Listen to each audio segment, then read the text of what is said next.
Olá pessoal, me chamo Ravi Caju. Vamos dar continuidade agora à nossa videoaula, parte 2, sobre bioma caatinga, vegetação de bioma caatinga, e entrando agora na parte das funções e adaptações das plantas às características da caatinga paraibana, da caatinga brasileira. Primeiro, a gente pode partir, por exemplo, de entender as partes das plantas, né? Raiz, caule, folha, flor, fruto, semente, suas funções e suas adaptações. Isso é um conteúdo que pode ser abordado desde o ensino fundamental 1 até o ensino fundamental 2, o ensino médio. Claro que cada um com um nível de profundidade diferenciado para cada perfil do nosso aluno, né? Falar um pouco de raiz. A grande função da raiz é absorver a água do solo. Mas para que ela absorve a água desse solo? Ela absorve a água do solo para poder trazer os sais minerais que existem no solo, os nutrientes, e promover a circulação dentro do corpo da planta. Assim como o nosso sangue promove a circulação dos nutrientes do nosso corpo, do ser humano, as plantas é a mesma coisa. A água que a raiz puxa do solo vai ajudar a transportar os nutrientes e a própria água, daqui do solo até a folha, até a flor, até o fruto, até o caule. Além disso, a raiz também serve para sustentar a planta. Se não fosse a raiz, a planta bateria um vento, a planta puf, caía. Então, a raiz ela tem essas três grandes funções. E na caatinga ela tem algumas adaptações bem específicas para fazer a planta viver melhor nesse ambiente tão variado, de realidades tão variadas, né? As plantas de caatinga, em geral, elas têm um alongamento de suas raízes.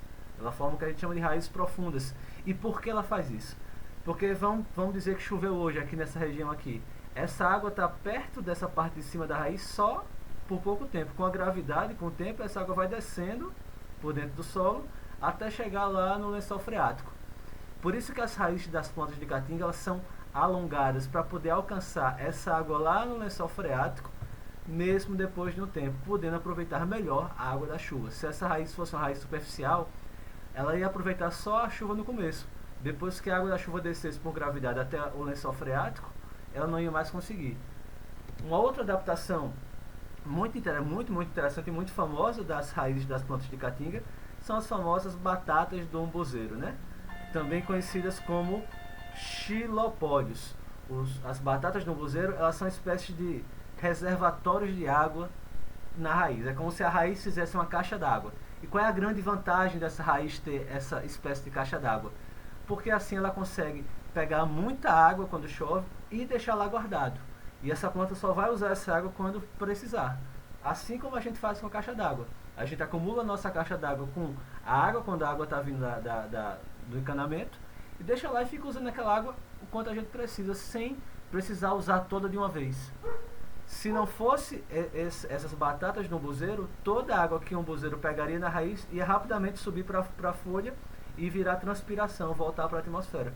Com a batata, ela fica armazenada na sua raiz. Aqui a gente tem 3 imagens reais dessas batatas do umbuzeiro, né, desse xilopódio, e a gente pode ver aqui como são grandes, né, como são interessantes. Esse reservatório de água permite que o umbuzeiro passe o ano todo, ou boa parte do ano todo, não, boa parte do ano, podendo ter folha, podendo produzir fruto. Ele não precisa derrubar suas folhas durante muito tempo, porque ele preserva a água aqui. A gente sabe que algumas pessoas até comem, não sei nem se é gostoso, nunca comi, mas é importante que a gente tenha cuidado quando for retirar para comer, ou para observar, ou para usar em sala de aula, porque essa é a grande maneira desse umbuzeiro sobreviver durante o tempo. Então se a gente tira, a gente está atrapalhando a vida desse umbuzeiro e ele pode morrer por falta de água, porque a gente retirou esse xilopódio dele.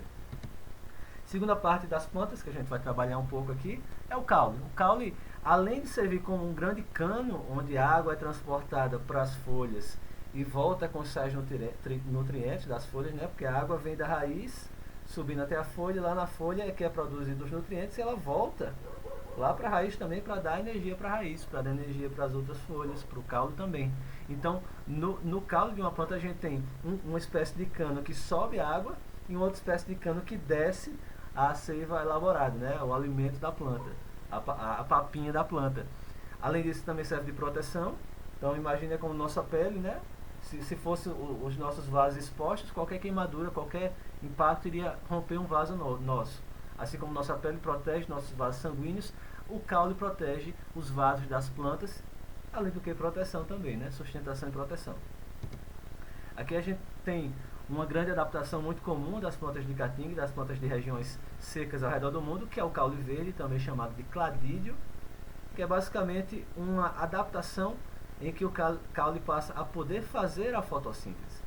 A fotossíntese, nesse caso, não é feita só na folha, é feita também aqui no caule. Isso é uma grande vantagem, porque digamos que algum animal comeu essa folha, ou essas folhas caíram na etapa seca do ano, esse caule vai continuar a produzir alimento para a planta sem perder muita água nesse processo. Uma outra adaptação são os caules suculentos, também muito comum na caatinga, que tem uma função similar ao xilopódio da batata do umbuzeiro. Ela serve para guardar água dentro do caule, é como se fosse uma caixa d'água dentro do caule. É uma adaptação para ambientes secos. Que a gente tem um exemplo das duas possibilidades, né? Tanto de um tronco suculento, aqui dentro da palma a gente vai ter muita água, como também vai fazer a fotossíntese. Você vê que não tem folhas, né? As folhas viraram espinhos, e aí sem essas folhas como é que a planta produz o alimento? Pelo caule. Adaptação de planta de caatinga, adaptação, modificação da estrutura e da fisiologia dos caules dessas plantas. Terceira e talvez a mais importante parte das plantas, na minha opinião, a folha. A folha faz a famosa, a renomada fotossíntese, né? Aqui, fotossíntese. Fotossíntese é a síntese da energia da planta, é a produção da comida da planta. Foto porque ela usa a luz, ela usa a energia luminosa do sol, além da água, além dos nutrientes. Então ela produz o alimento dela através da energia luminosa do sol. E aí a gente pode trabalhar a fotossíntese de maneiras mais simples para alunos de Fundamental 2 e de maneira bem básica para Fundamental 1 e de formas mais complexas para alunos de ensino médio. Aqui eu vou trazer para vocês um entendimento geral sobre a fotossíntese, um ciclo bem básicozinho. Então a gente tem essa imagem aqui. Primeira etapa na fotossíntese é a entrada de gás carbônico, de CO2, da atmosfera dentro das folhas, né? A folha ela puxa CO2. Então, já a primeira coisa muito boa que as plantas fazem para a gente é tirar essa poluição do ar. Quando ela puxa o CO2, quando ela puxa o dióxido de carbono, ela está tirando parte da poluição da atmosfera. Esse gás carbônico se soma com a energia do sol, a luz do sol, que chega nessa folha. Essa folha se junta com a água que ela absorve pelas raízes, vem aqui para a folha. E aí a gente começa o processo de fotossíntese, de produção do açúcar da planta, da glicose da planta. Ou seja, a planta pela folha pega o gás carbônico, pega a energia luminosa do sol, pega a água das raízes e aí produz o seu próprio alimento, produz a sua glicose, produz o açúcar que ela usa para dar a sua energia.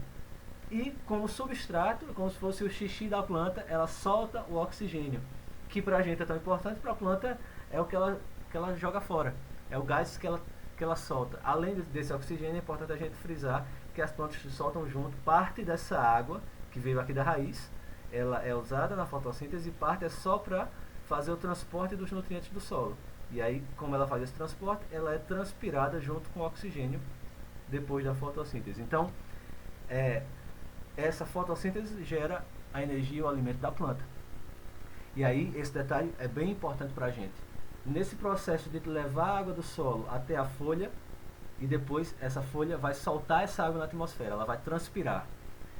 Então, por isso que a gente sente também o clima mais ameno, mais agradável perto de uma planta, porque ela solta pequenas gotículas de água na atmosfera. Isso ajuda a formar a chuva na região também. Então, a fotossíntese tem como substrato um deles o oxigênio e o outro a água da transpiração das plantas, que acaba sendo ambas muito boas para a gente, né? Como adaptação de planta da caatinga, a gente tem a queda das folhas. Então, em uma época do ano, as plantas da caatinga elas derrubam as folhas, elas derrubam por espontânea noção. Elas derrubam por espontânea noção. E aí, por que elas fazem isso? Porque elas estão, na verdade, fugindo da transpiração da folha. Estão reduzindo a perda de água. A gente chama esse fenômeno de caducifolia. Então é uma inteligência da planta derrubar a folha dela durante boa parte do ano para não perder água por transpiração. E a segunda adaptação interessante das folhas da caatinga é a redução do tamanho das folhas, né? Você vê muita marmeleira, a jurema, tem a folhinha bem pequenininha. Quanto menor a folha, menos ela transpira. Lembra essa etapa final da fotossíntese, né? Esse substrato da fotossíntese, a transpiração de água, é perda de água. Então, com a redução do tamanho das folhas, ela consegue reduzir essa perda de água por transpiração. E a terceira adaptação é a transformação de folhas em espinhos. Aqui a gente tem esses exemplos, né? Aqui, eu não sei se é uma jurema, um marmeleiro, não sei. Mas você tem as folhas bem pequenininhas, reduzindo a superfície de transpiração foliar, reduzindo a perda de água da planta. E aqui a gente tem folhas que viraram espinhos. Quando ela vira espinho, ela não faz mais fotossíntese, e aí sim também ela perde menos água. Quem está fazendo fotossíntese aqui é o caule, né? É o cladódio que a gente falou. É o caule que faz fotossíntese também. Todo caule verde ele também faz fotossíntese. Então vocês percebem que a gente está trabalhando temas mais profundos, temas mais leves, e aí você como professora, você como professor vai estar adaptando para o nível da sua turma. Aqui a gente tem a flor, né? A flor é uma das partes mais importantes porque é ela que faz a reprodução da planta, é nela que acontece. Então a flor ela protege as estruturas reprodutoras das plantas, os estames e os estigmas. Ela atrai os polinizadores, que é quem vai fazer a parte masculina da planta chegar na parte feminina da planta, promovendo a fecundação e gerando fruto. E é nela que o fruto desenvolve, ou seja, só existe fruto. Onde tem fruto, tinha flor.